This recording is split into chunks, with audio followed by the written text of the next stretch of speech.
Hello, Mandy. This is Tom Dykes. I've got jokes I need to work on. I'm feeling kind of depressed over shit that doesn't matter. So my stage presence probably isn't going to be there, but it's over the internet, so nobody has stage presence. Yay. Okay, so I was beginning a day of hiking in North Carolina. My friend gave me some acid. I didn't know how much acid it was. He didn't know how much acid it was.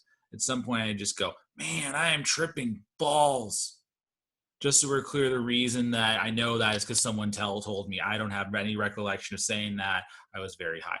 Anyway, we get to the last hill of the day, and my friend says, "Yeah, me and my friend Ray say we want to do this by ourselves." And the guy's like, "Okay, you can do this hill by yourselves, but just make sure you don't miss the left, right? Because there's a left you got to take, and then you'll know where it'll be clear, and you're going to be fine. You're going to get there. If you won't miss the left, you're going to be out there all night. It's going to be rough. Just don't miss the left, right?" We're like, "Yeah, we won't miss the left." He says, "Don't miss the left." We say, "Don't miss the left." You miss the left. We are out there all night. It's like 2 a.m. Right. And like we're out there and like how are we going to do this? Like we're just chilling and like we're waiting for light so we can leave. And then all of a sudden we see a helicopter. Right. And like we're like, oh my God, it's gonna be like a movie, he's gonna come save us. No, he's just spotlighting us for this rescuers. So we're out there going like, dude, what the fuck is what's this guy doing? Or like my friend Ray's like, Tom, do something. I'm like, and I start doing jumping jacks. This is a more physical part of the bit, but like I start doing jumping jacks to lay, and then the helicopter still ignores us. The guys come and rescue us. They take us home. It's the next day, and the paper's open. It says two Indiana men, Todd Dykes and Randall Trendergast. Now I don't know if you've been paying attention to this story. My name's not Todd. It was a walkie-talkie game. Hey, we're looking for Tom and Raymond. Yeah, we're looking for Tom and Raymond. Right? Yeah, Todd and Raymond. No, Tom and Raymond. Yeah, Todd and Raymond. Right? Yep, you're right. Todd and Raymond. All right, Tom and Randall. Todd and Randall.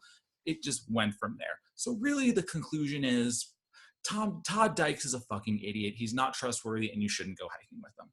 Okay, so there's that story.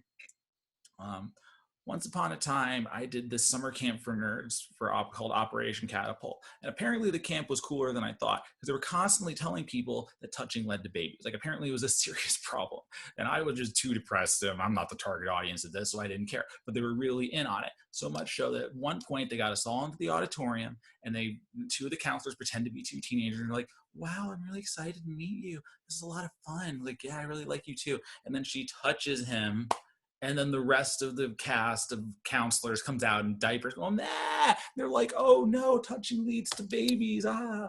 So I'm telling the story to my friend Ray. My friend Ray is just adamant, like, that's wrong. That's a mad thing to say. Like, I'm upset about that. It's rude and it's disturbing. And he's just really upset. I'm like, dude, Ray, what's the big deal? Why are you so upset? Then it turns out that in the right state, touching doesn't lead to babies. Yeah, it's what no laughter sounds like after your jokes. Okay, and I just, as far as I'm concerned about abortion, like I don't care. Have as many as you want. Like I don't give a shit. Like, come on, look. If I'm not getting an abortion because look at me, but if I was, I would have the abortion. Then I would immediately eat like an eighth of shrooms, and then I would have someone hand me an AK-47, and I would shoot it up in the air, going because I'm allowed to do that shit. Like that's a freedom that you have the right to exercise. Right? I love the Roe v. Wade decision. You know why? Because Roe v. Wade was based on what? It was based on the due process clause for states. What's the due process clause for states? It's the 14th Amendment of the Constitution. Who signed the 14th Amendment of the Constitution? That's right, Abe Lincoln. Of course I'm pro-abortion. Like, no shit, I signed that shit into law like 120 years ago. That totally makes sense if you don't think about it. Anyway, what else? Assless chaps are just chaps. Yeah, I've been enjoying quarantine. I've been enjoying quarantine. Do you know that you can get 3 Plan B on the internet for $20? You can. It costs 1 Plan B if you buy it in place, but you can get 3 for $20 on Amazon. They're charging a 900% premium for being prepared. Okay, that's just screwed up, man. That's just messed up, because it's like one of these things. It's like that's sick. And honestly, you know what? That Plan B, I used one, had a good time. Had a real good time. Had a real good of $6. It was definitely worth $6, no doubt.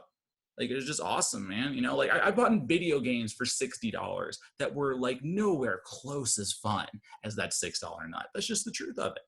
That's just the truth of it.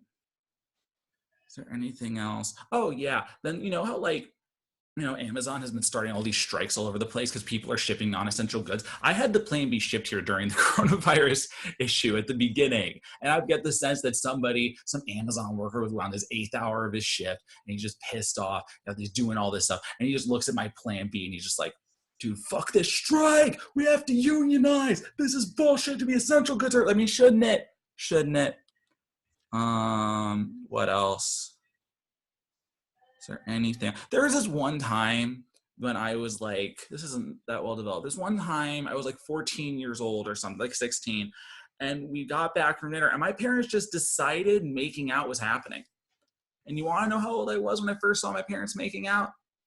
14 to 16 years old. Like this was the first time, like me and my sister had just gone through this entire idea that they're just roommates and they just keep that shit away from us. And then one day it was just like, whoa.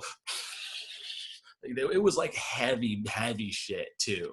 Like it was seriously heavy and it went on for a long time while my sister and me were going like, dude, what do we do about like, they're paying for the house. They have every right to make out in the kitchen / dining room, whatever area, but like, get a room. I don't know. It needs a punchline. A punchline.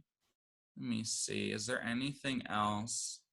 Yeah, so like this one time I had hit somebody's car and I exchanged phone numbers with him, and his grandmother got freaked out that she thought I was trying to run away with it. She calls the cops on me, right? So I haven't done anything wrong. So I'm like freaking out over what the hell the police came. I was smoking a bowl. It was a bad time to be doing that. And like I end up like I'm to put the bowl in my pocket, not really thinking. I go out to talk to them and we're like having a conversation with them. And one point the cop goes, dude, what's on fire in your pocket?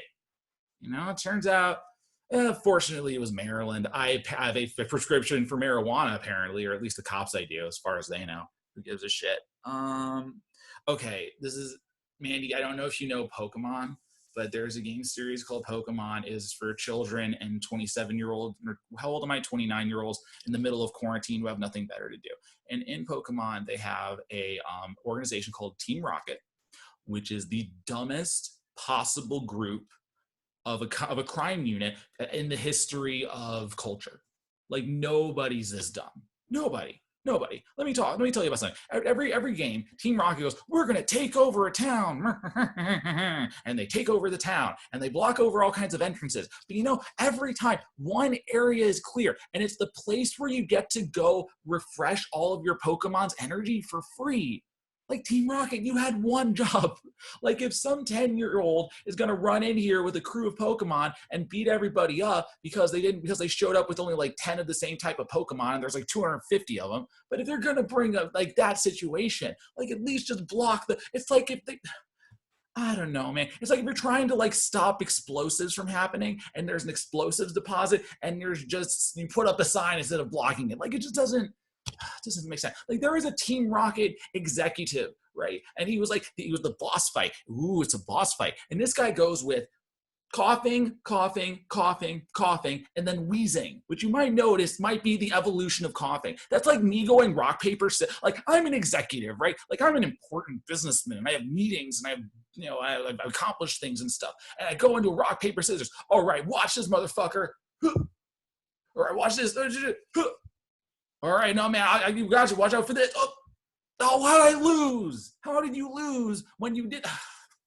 Okay, I'm just frustrated with a child's game's logic holes. Anyway, I think that's all the yelling I wanted to say. Thank you.